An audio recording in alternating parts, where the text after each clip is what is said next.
YouTube, how's it going? The Goat House is back after a wild day one of the NFL draft here. I'm here to give you some interesting picks that I found interesting. We'll explain why. Questionable picks, obviously, was quite a few of those. And then some big winners, and then the biggest winners. I got a top 5 winners of day one. Early on tomorrow, I'll go through each first round pick and grade it, give you a breakdown. And then we'll have a day 2 mock draft, of course. We'll be talking about every single pick in day 2 and day 3 on our Twitter, so make sure you follow that. It's shown on the top left of your screen. There's also a link pinned in the comments and in the description, so make sure you check that out. Subscribe, smash that like button. We'll have all kinds of these videos throughout the next few days of the NFL draft, so we're just getting started right here with this one. A lot still to get to. Here's our Twitter. Again, we'll be tweeting nonstop for every pick going forward. A lot of NFL news on here, so check it out. Let's talk about some questionable picks first. Cardinals taking Zaven Collins. We almost started to, expect it in a way because it was being rumored. Maybe it was smoke. I don't know how they let it get out there that easy that they were that high on Zaven Collins. Definitely a questionable pick though because you thought they can go corner. I know the corners are off the board. You thought they can go receiver. Would have liked Elijah Moore for them here. They had a need at defensive line. They got it was really not all about needs, but there were some good players left that also fit. I thought, anytime anybody else or myself mocked a pass rusher to the Cardinals, Cardinals fans were not happy about it, and that was even with Jalen Phillips, guys like that, who I would have loved. Now they get a guy who is never a pass rusher. He's a projected pass rusher. That's a pretty big project in terms of inside linebacker. He didn't play there either, but they got Isaiah Simmons. They got Jordan Hicks. They got a couple guys that they're set there with. So a little bit of a project. He has a lot of upside, but not something that's really going to help him a ton now. I'm sure he'll get on the field. The Raiders, did they just always do this, no matter who the coach is, who the GM is. I mean, Gruden and Mayock have been doing it as well, but just a shocker. Just an absolute shocker here. Alex Leatherwood, who I liked at guard, but kind of in that back end of the first, early second, because he hasn't played guard, but he's going to be better there projected-wise. So, but since he hasn't played there, maybe second round feels right. Raiders take him. We kind of figured maybe they would take guy for right tackle. Are they playing at right tackle? Or are they playing him at guard? It's kind of up in the air. We'll have to wait to see the training camp. Everyone will have their idea of that. Maybe they'll come out and say where they I'm not in love with this. Again, I kind of like the idea of him at guard. Even if they say it's for guard, it's way too early. We knew the Raiders were going to do something surprising. I just wasn't expecting this one right here. Steelers, Najee Harris. They were kind of linked to him. I kept having them trade back and get Najee Harris because there was really no other teams. If the Jags were going to take a running back, we figured it could be Travis Etienne. We'll get to that in a second. The Steelers definitely could have traded back. Maybe they couldn't find that partner. They just have too many big needs, running back being one of them, to reach on one of them. Take best player available here. Running back's not going to make or break their team. Najee Harris is not really, behind that offensive line, really isn't going to do you much good, at the same time. So I think it was a reach. I like Najee Harris. I think he's a good running back. I know anytime this was mock, Steelers fans were not happy as well, so they got to be on the same page as me here. Travis Etienne, I started to believe this a little bit. I didn't mock it the most recent mock, but I started to do it a little bit, whether it was late first, early second. And Jags fans were not on board with that, but I tried to warn them here because they got James Robinson. And it's a pretty good pairing, I guess, because Etienne's problem is, is he going to be able to handle a load? Is he going to be able to handle a good amount of carries inside? That's the question. That's why I got a second round grade for me. It's kind of, you're relying on being limited, getting the ball outside. He has to be as good as Alvin Kamara for that to work. That's why he's really not a first round pick for me. And the good news is you can pair him with James Robinson. Robinson can handle the inside load, but Etienne, basically a limited role. But do you take that in the first round just to pair him with Trevor Lawrence? It's a questionable pick. I did kind of feel it could happen. Another one, I think the fan base should agree with me because they were not liking it.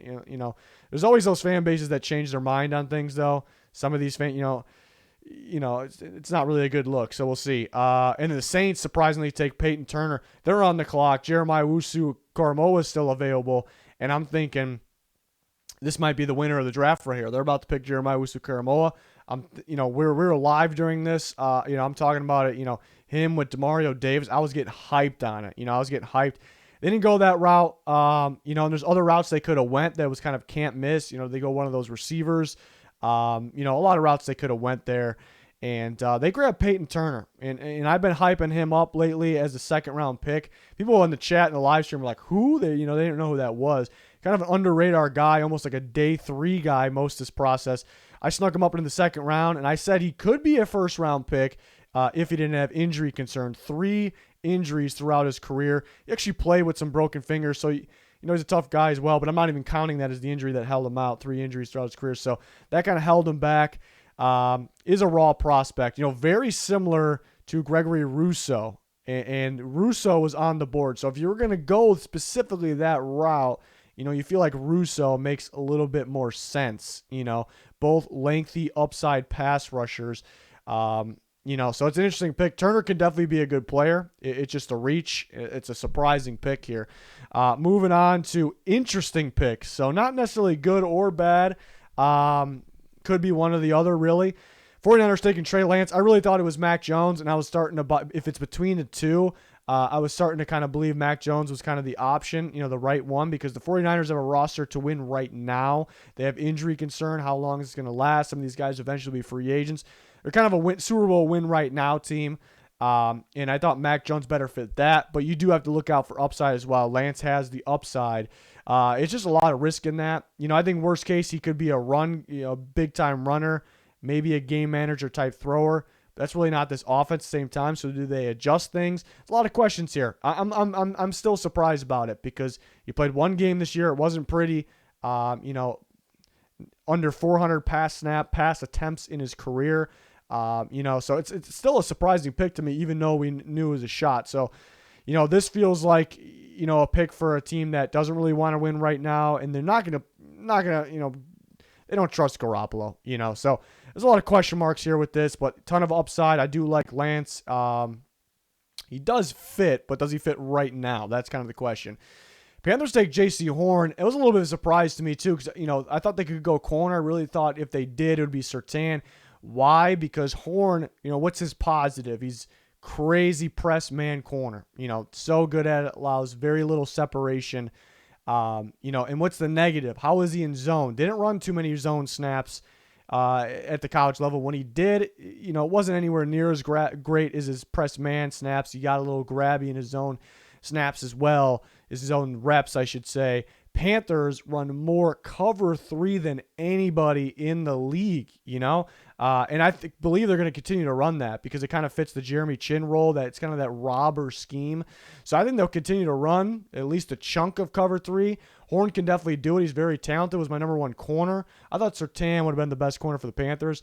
But again, they got a very talented corner here. It's just interesting because does he really fit it? Are they switching things up? If they switch to more man, that's going to affect some other guys like Jeremy Chin, who had a phenomenal year. So it's interesting pick. And then right after, the other corner, Patrick Surtain going to the Broncos. How many times we mock corner to the Broncos? Everybody did early in the offseason. Then it completely went away when they got Ronald Darby and Kyle Fuller, and they still went corner. It kind of goes, okay, we were on it, and then we went away from it. We should have stayed on it here. I think he fits Fangio's scheme. I think he's a hell of a corner there. I think him and Fuller, that's a damn good duo because Surtain's a plug and play. They run a lot of man. Surtain is familiar with that, of course. Very good press man, very good technique, very good tackler. It's surprising because we kind of weren't expecting it. The downside is Ronald Darby. I did not like the Ronald Darby signing at the time. I didn't think he was a fit. They paid him too much money. They got Fuller and Surtain, which that has nothing. Surtain has nothing to do with Darby. So when I grade the pick tomorrow, those don't really go together. But Surtain, Fuller on the outside. Callahan's a fantastic slot. They're set at safeties. So Darby's $30 million pretty much on the bench. They'll find a way to use him, but hopefully they don't force it. The thing is, Fuller has a 1-year deal, so they're kind of planning for the future. But best case is Surtain and Fuller for a long time there, really. So I thought that was interesting for that reason. They got a heck of a corner there that fits. Giants trade back pretty far, and they take Kadarius Toney. We knew they were going to take somebody interesting if they were going to trade back because they were targeting somebody. First trade back ever for Dave Gettleman. That makes it interesting as well. It's just crazy. They go Kadarius Toney. It's kind of that weapon they got. They got Golladay for, downfield. Slayton's kind of a downfield guy. Shepard's just kind of a balanced receiver. Now they got kind of the gadget guy that also can do things intermediate downfield, routes downfield as well. So it's a loaded receiver group. I'm kind of curious to see how they're going to use all four of these guys. They're going to use all four of these guys within a game, but who's going to be on the field to start? Who's going to be on the field for, 70% plus of the snaps? It's going to be very interesting, very interesting. And the Browns taking Greg Newsome. Thought maybe they can take a corner, but they really did well in free agency in terms of the secondary. Where we didn't really think, maybe they go. I thought Jeremiah Owusu-Koramoah was perfect. The Saints passed on him, but first the Browns passed on him. I really thought that was a pick. It made too much sense. They go Greg Newsome. Greg Newsome's very good. First round talent based on a small sample size. Before that, this year's small sample size, he didn't finish the season, durability concerns, and didn't play like a first-round pick. So there is some risk there. I've been talking about that leading up to the draft. You do get a first-round talent. Secondary is loaded, so it's very interesting. You can talk about both sides here. Very interesting. On to some picks. I love these picks. Big W for these teams for these specific picks. We're going to talk about I have a 5 biggest winners, though. There's a lot of winners. I think these teams are winners. See the top. Picking Lawrence, picking Wilson, Pitts, Chase, those are top tier talents. I love those picks. There's nothing wow about them though, in terms of value, because we knew they were going there.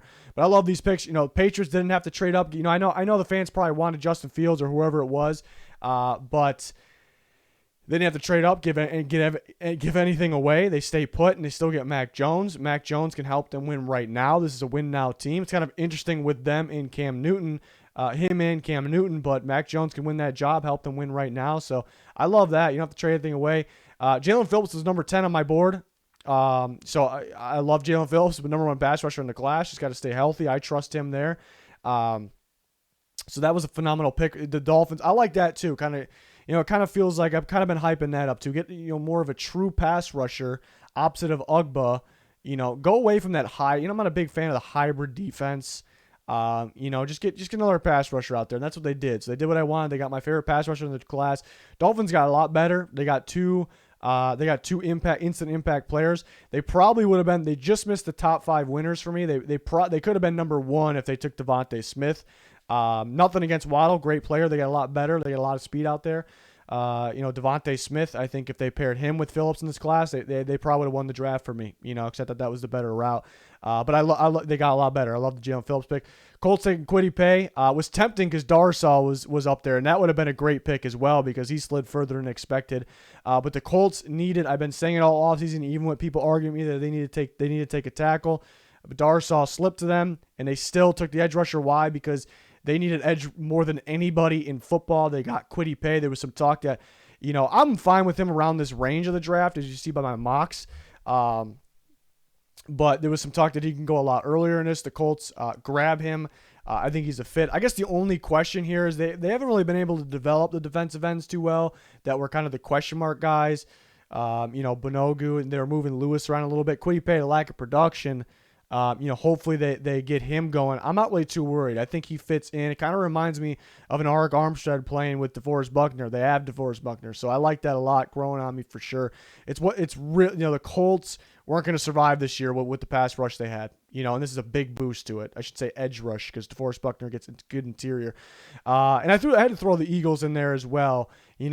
They traded up. They had to go ahead of the Giants, and the Giants traded back to Kadarius Toney. Wonder if they're going to take Devontae Smith. You never know. So it kind of had to be done. You did give up a 3rd round pick for moving up 2 spots, but Devontae Smith, number 5 on my board, elite talent, a sure thing. The Eagles finally got a sure thing receiver, unless somehow they ruin him. So that's fantastic value there. Even though we knew he's kind of going to go in that range, but I really like those picks. On to my top 5 winners. My Vikings coming in at number 5. You guys know I've been talking about Darsaw was a really good fit for them. That was kind of the dream pick was Slater. I didn't think there was any way he was going to be there. He ends up being there with the Chargers. Spoiler to what's to come here. But then Darsaw was really like kind of the realistic best pick for the Vikings. And they trade back. I'm like, oh boy, did they just miss out on taking their guy Darsaw? And you look how far back they trade. You figured if they would trade around Washington's range, okay, they trade back all the way to the Jets at 23, and they get 2 third-round picks from the Jets, and they still get their left tackle. They've been looking for a left tackle for a long time. So I thought that was huge. He was kind of on the wish list for Vikings fans, for the Vikings in general. Trade back at 2/3 and still get him. That is big time for them. Big time. They have a ton of third, fourth round picks to move up into the second round, which they don't have for the Ngakoue trade, which was kind of a fail there. But they could move back up. Love Micah Parsons to the Cowboys. Micah Parsons was my number 1 defensive player in the draft, but maybe there isn't crazy value. I mean, looking at more, number 1 defensive player in the draft, 6 overall on my board. Looking at it that way, it looks like great value. For me, it is great value. But then you kind of bring up the point that he was kind of expected to be there in this range, but they moved back 2 spots. They gain a 3rd round pick. You gain a 3rd round pick and Micah Parsons here. My number 1 defensive player in the class. And it's fantastic. That's a big time win. Big time win. So you see back-to-back teams kind of making moves and trades, gaining things, still getting a big time player. Also love the fit. I love the fit here because he played 4-3 weak side for Penn State, and they blitzed him on obvious passing downs. They rushed him off the edge on obvious passing downs because that's how freaking good this guy is. Cowboys run a 4-3. They're looking for a weak side. They signed Keanu Neal to maybe play there, but he was a safety. You get Parsons to play there. Keanu Neal, no big deal, cheap contract. He could play some safety for you. Parsons, they're going to have some fun with. He's going to play the same role he did at Penn State. They're going to rush him. That's going to improve the actual pass rush to Marcus Lawrence and company. Boom. Linebacker unit's looking really good. Love that. The Bears, maybe the biggest storyline, I think it has to be, of day 1 of the NFL draft here. They get Justin Fields. You thought maybe the Bears could trade up, but the question was, were those teams in the top 10 willing to trade back that far? And the answer was no, they're not. But the team at 11 was, very fortunate that Justin Fields slipped that far. He was not supposed to be there. Here's the thing with this is a tough one to kind of, and we're going to do the grades tomorrow again. Tough one to evaluate because they did trade a future first. They won't have a first round pick next year. They traded 2 other picks. They weren't super value. I do value 4th and 5th round picks, of course, but you could actually find starters down there. But mainly we're focused on the next year first. They won't have a next year first. So that, other teams in this range were trading like 2/3. So that, I guess, hurts a little bit. And maybe that's what's keeping it from being number 1. But the way I look at it and the more and more I'm thinking about this one, the more I'm looking at it. But the way I look at it, Justin Fields was not supposed to be there. He was not supposed to be there. The Bears went up and got him. That's the guy. I think he's a fit. Look at the Bears when they started winning at the end of the last year. They almost changed their scheme up a little bit. They almost changed what they were running. A lot more play action, bootleg, which risky to keep in mind. Justin Fields kind of pretty much already has mastered that. You just kind of got to get him going through his progressions, reading defenses a little faster. That's what you got to do. So I think it perfectly fits that. It's a big time upgrade from it's Trubisky because he was running that last year. Huge upgrade. I think they can win now with him. They were kind of a joke for a bit there, and now they're back and they're back. That's what people are saying. So that's big time for the Bears. Big time. They did trade. They traded away some value. I based some value out of this, but they're still. It's rare that I have a team trading a first round pick away. And having them, top 3 here because, again, Fields wasn't supposed to be there. I think it's a phenomenal fit. He was definitely a top 3 quarterback for them on their board. Who knows where they had Lawrence and Wilson. But I think it's fantastic. It's growing on me, too. The fit's growing on me, of course. That's a big day for Bears fans. Got to be pumped about that. So we'll see who the starting quarterback's going to be. I think it should be Fields. But don't rush it, I guess. But way more big playability than any quarterback the Bears have really had. Let's say Andy Dalton, but any quarterback they've had. And then number 1 and number 2 biggest winners of day 1, Chargers and Ravens. Give it to them. I gave the Chargers a 1 spot. Let's talk about the Ravens getting 2 big-time players. I think having 2 picks gives you an advantage of winning day 1. Again, the Dolphins, if they took, I loved Waddle, great player. They got better. If they took Devontae Smith with Jalen Phillips, the Dolphins would have won the draft because I love Devontae Smith just pairing that with them. I really would prefer taking him over Waddle, but they did a great job. They got a lot better. But the Ravens get 2 big-time players here that I really like. They get Bateman, which there was starting to feel like, even though there was great receivers, a long list of receivers, it was starting to feel like a thin fit list for the Ravens. And Bateman was kind of one of those on the wish list. And you wonder, will they make the mistake of trading up? They kind of need to keep these picks. They got rid of their second with the Orlando Brown trade. Bateman, it felt like was going to go we were kind of thinking the Bears, the Titans, and the Bears ended up moving up around that range. And he fell to them. It's not a complete shocker. It's not crazy value, but it's a great fit. There's value there. And I was, even though it's not a shocker he was there, I was starting to think he wasn't going to be there. So that was fantastic. Jayson Oweh, and we knew he can go in this range as well, but just a freak of an athlete, the freakiest pass rusher in NFL draft history, really. So much upside. And hopefully the Ravens can get it out of him, but I think he fits that scheme, that system. They got two great players. They got a lot better. They still got a hole at right tackle, but that doesn't really affect what they did with these two picks, how you grade these two picks. I mean, it's almost a haul in the first round here. You just get a lot better. But I got the Chargers at 1 with Rashawn Slater. Rashawn Slater, for some teams, for me, was the best tackle. For some teams, it was Penei Sewell, of course, and that's what we've heard kind of leading up to the draft. We heard the Chargers might get Penei Sewell. They end up with Slater, but, bottom line here is this guy was just not supposed to be at pick 13. Talk about the Chargers trading up. I was worried the Chargers were going to trade up. Not necessarily that, but trading up and giving away day 2 picks. And they couldn't afford to do that because this is a team that could win now if you get the job done. They needed a tackle. They need another edge rusher. They need a corner. They got some more needs still. They couldn't really give up those day 2 picks. So they stay put. They gamble on it. And Slater, who's just not supposed to be there. There's value like this. There's value like this. There's value like Micah Parsons, where they are on our boards and where they got him. But then there's on top of that guys that just are not supposed to be there, and that was Rashawn Slater. So if he fell right into their lap, and they got their left tackle, there's a huge need to protect Justin Herbert. Now they can focus on some of those defensive pieces. They could use another guard, so they can use a tight end, of course, but the major pieces. With value, it's just big time, So there's a lot of teams that won. We try again tomorrow. I'll break down every single first round pick in a video and grade it. We'll also do a day 2 mock. We'll also talk about every pick tomorrow and on Saturday on Twitter. When the picks happen. But a lot of winners. The Dolphins got a lot better. Like I said, I love Jalen Phillips. They got Jalen Waddle as well. Get a lot better there. There's a lot of winners. We can still break down every pick. We still will break down every pick, and we'll talk about who else won. You'll see what teams got good grades. But so this is really not it. It's the night of the draft. I can't believe how late it is. But I'm excited. Day 2 is usually my favorite day, so I'm really excited to break that all down. But let me know in the comments your guys' biggest winners and favorite picks, favorite moves.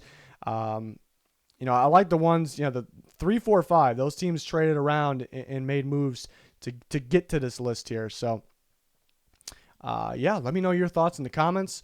Make sure you check us out on Twitter. That is very important at this time of the year, any time of the year, really. Pinned a link in the comments there for that. But that is going to do it. Thanks for watching. Goodbye.